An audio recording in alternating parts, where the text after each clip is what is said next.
samla rangbah Samborlang Diengdoh uwei neki samla blakiu ba haki kam lojong na urkalier. Ulawan syakmat manpun bena yeladi baulong balapun kre bani kon ye collection jit nong mikmat syagi yang dapat fuain kajela house nam arajar arpulai. Uni samla rangbah uluong bo unye kon ye kan collection kumbu kertong simen. Uluong ba kajingwan kajung usya ka jeli kasan perthai kalong ban persang banwan ra eksensyar khadar ka babet bat kabarenti kumju na kabenta banwengi kaji kendu jinge kisamla kinong rep kinong belasngi bat kiwipat. Thì gặp hang bang hot efficient media person sakani kenti kelong bangaru benda iwe niki candidate iwe niki kertong wani kun nak 14 Pynthorumkhrah constituency di KST kota di nakalian jonga hi nakwa penchai hi PCM hi ba ngami sakani sistem kani senjam ru bangakwa panai good governance ki public jungi ngatrai di bri bani kongdo ban ngerap ki distribution of essential commodities to so many localities the credentials yung katar madani ngayo certification ng government biki appreciate the hatu ka lockdown mas na effect ibnay match nga start ki essential commodities distribution sa babun ki long yang bedok the hot da kababuro mi kiwe ki honorable politicians ki badan perlpam the ngam CME kiro bikin mi lang kumi mi bingi banyarap ki pajba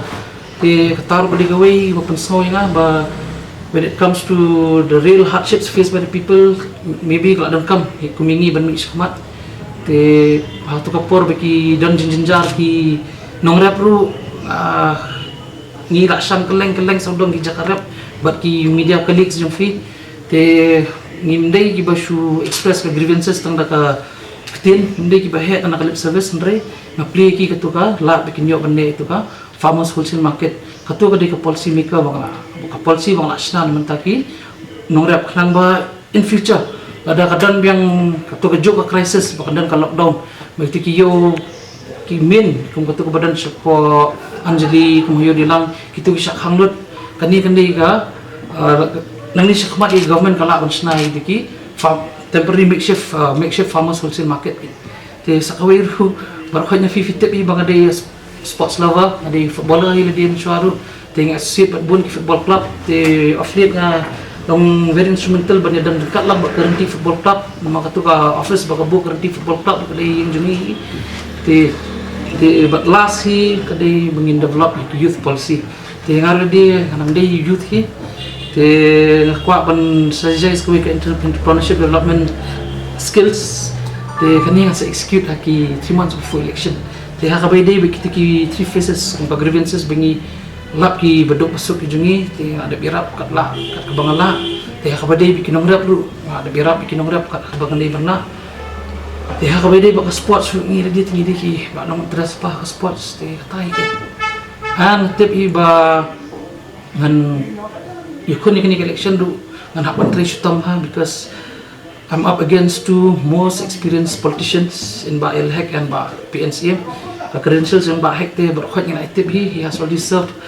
in the state politics for 25 years running now. The PNCM tu he's a very well established politician. Ibradi MLA berim jang Sendap constituency.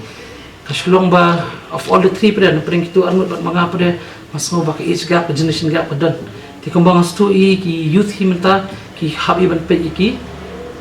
ki haban pe i nong ikmat dang kam khna dang na meni nang semseneng but I believe in one slogan ni ba youth is power kata kan deka team jungan kata kan election mut pan contest as independent legislator because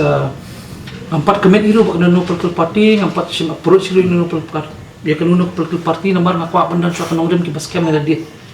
te lada kidan ki political party ki ba kwa pan approach ba kwa ban iru most welcome to that tambah it has to comply with my policies pada ke marga ngandam ni jongki nongrim kembang nak pergi mana ke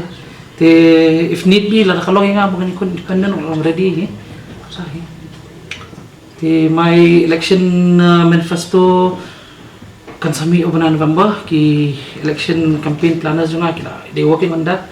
on the month of November kasami ki election manifesto juga kan and but all those 4 phases how will I address the public rally, the election campaigning, and my election campaign will be digital campaigning. See, hijing temu juga bagaimana pen itok lo itu so that I can reach the masses at an early stage. Kadang ka believe by you start early, you finish early. Kan, dia ingin hapan ni apa saya lah dia kepor. And plus long as how it's the right time he come day show baka kloy he don't hardly stand his name saubna in the election. So I feel it's the right time. Hakaway pat kaliang luong ba undang bodin ya ka skim kabalamang hakis nam baladap ban penitnat bat penkhui ya ka waam khra kabalamang hadu saupuar point live khandai klur tingka. Kata scheme gede flood control and flash floods along the banks of Pynthorumkhrah and reverse. Kadi scheme ko one of water resource department estimated cost of the project today 42.39 crores. I'm working on that. I've been tracking that scheme since 2013. Kata kan irap ban pengkhui ya ka kan relief ya ka loss glory yang kawan khra bat ya ka umsirpi te aspa to ka scheming like bi detail project report untuk ka scheme tu pini atau ka scheme ba apart from retaining walls ba ka some government ba sanction kindan sekitiki STPs sewage treatment plants tiki STPs kidan two categories kadan ki community based STPs di bahaya kila ban kita ya like spark households bukan accumulate di bawah kai tiki filter baru kai untuk kandan pada ka sopet pak filter nang waktu ke end product ke bami suam khra dan sum serpi kan dia ke bukhut ti bat kita small scale STPs pada kita ya 40-50 households matai gitu kin come into play ki area bari ko masyarakat sentia ba hamlong riak kinun yo ya kamadan ban install ti bahaya ti katuru kan kadai jui kan accumulate di baru kai ti jebo ajo kan sewan ka sopet kan sewan ka filter ke end product bami suam khra kan dia ka ke bukhut itu scheme kila 2013 lah track by itu scheme it's a 42.39 crores project kawan po Ministry of Water Resources mana kami nak syangkai but Honorable Water Resource Minister masuk itu scheme orang come track if I come into power I'll make that scheme I'll implement that scheme. You'll take up the decision. Yeah, because I've already followed that scheme since 2013.